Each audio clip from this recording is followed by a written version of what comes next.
बेथ' आं मिथिनाय बायदिब्ला बे दंफां सिखावफोरनि नङा जे सान्तिपुर एलेका बा खुंग्रिं एलेका बे साइडआव थानाय जे एनजिअ ग्रुप एनजिअ ना मा होनो फेरेंगा सारनि दोननाय बे भिडिअ क्लिप्सआ जाहैबाय फेरेंगा इएम मस्ट पावारफुल इएम अफ बिटिआर बिथांनि दादागिरि बिथांनि सोरजिनाय एनजिअनि फरेस्टआव खामानि मावग्रा बिथांमोना दादागिरियै दंफां लायलानानै हालानानै आयेन बिरुद्धि खामानि मावनाय बेयो जाहैबाय फेरेंगानि गासिबो थिनजोबनाय आरो बिथांमोनखौहाय जाय फरेस्टआव खामानि मावग्रा बिथांमोनाबो फावसायनानै थायो जेबो बुंनो हाया दा फुल डिटेल्स भिडिअ क्लिप्सखौ आङो लाबोगासिनो दं बिनि सिगां नोंथांमोनजों सावरायग्रोगोन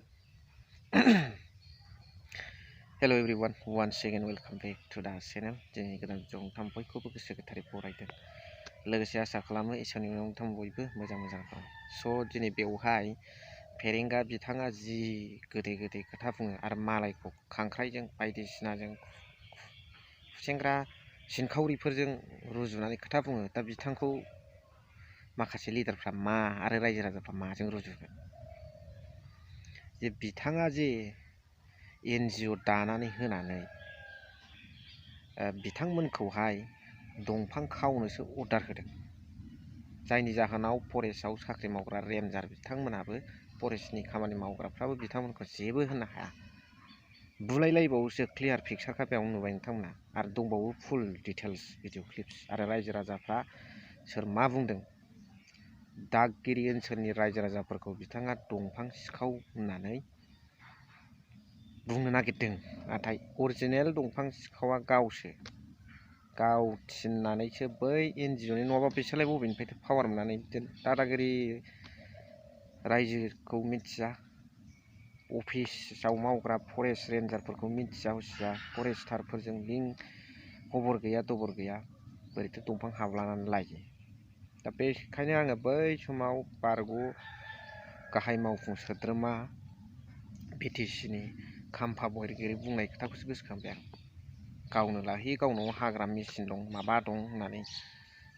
होननाया बिजनेस खालामनाया दा थारैनो बिथाङा एथ' फरेस्टखौ संरैखाथि होनो थाखाय बे एनजिअ दा बिटिआरजों बिल पास जानानै दाजानाय जिखुनु जाया फेरेंगानि सोरजिनाय बे हान्जाया दंफां संरैखाथि होनो नाजादोंबा मानो गावसोर फानखुमा हरनानै लाब जायो दा स्वयं रायजो राजाफोरनि खुगानिफ्राय खोनानो मोनगोन नोंथांमोना नै आं भिडिअ क्लिप्सखौ होनो थांगासिनो दं मोरैथो साइकेल हमो साइकेलखौ फानफिनो अखानायैनो लायफिनदो होनो बेवहाय खुनु गभर्नमेन्टनि फरेस्ट रेन्जार फरेस्टआव खामानि मावग्रा गार्डफ्रानो जेबो फात्ता मोना बिथांनिया दादागिरि राय जाबाय बाराद्रायबाय सायाव आलादा खोथा सिंजों आलादा खोथा मावबा जानाय नङा बेनि क्लियारिफिकेसनखौ मिडियायाव फैनानै बुंफैथों फेरेंगा बिथां सारा पाब्लिकफोरखौ मेगन खाथेनानै सिखाव खामानि मावखुमानाय बे मा साहसै हायो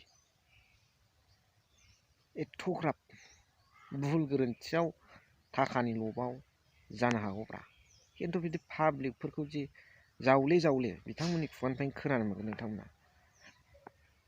आं भिडिअ क्लिप्सखौ होनो थांगासिनो दं जावले जावले बिदि खामानि मावनायखौ रायजो राजाफ्रा साबजानाय मोनाखै गावसोरनो दायो एनजिअ गावसोरनो दंफां बेफारि खालामो गावसोरनि दादाखारि खालामो मा जाखो बे आच्छा बे एनजिअनि आयुआ बेसे गोलाव बेसो आंना बे आयुआ जोबोब्ला ओमफ्राय मा दाउ अमाफोर बादि लागायनोसै नामा ना मारै रायजो राजाया ओंखारनानै लागायनांगौ आरो लोगोसे इएम जिएमजों खोथा गैया बाथ्राया जुदि बिथाङा क्लियारिफिकेसन होआबा गारि थारि बुख्रुबजोबखा डाइरेक्टखा आंनाथ' खोन्थानाया मानो होनबा नोंथांमोन बिदि एथ' इनाय अनागारखौ नोंथांमोना सहायनो नाङा ना मोनसे संगठनानो जा मोनसे एनजिअ आफादानो जा बा मोनसे एग्रिमेन्टआनो जा बा इएम जिएमआनो जा रायजोनि मोजांनि सार्थ'खौसो जायोथ' बेवहाय दादागिरि खालामनाय जाया दा बेखायनो नोंथांमोन रायजो राजाफ्रा सांग्रां जानानै बिदिनो मोजां टेलेन्टखौ बाहायनानै निउस लाइभ बा भिडिअ फुटेजफोरखौ हरबाय था। एक्सना उनाव लागोन बे आयेन कानुननि बेब'स्थाजों। दा बेथ' बे थांबाय दे।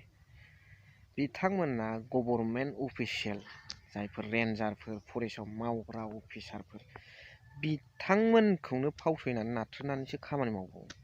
बिसोरसो देरसिन ना बैसोरसो गभर्नमेन्टनि अफिसारफ्रा देरसिन जाखो?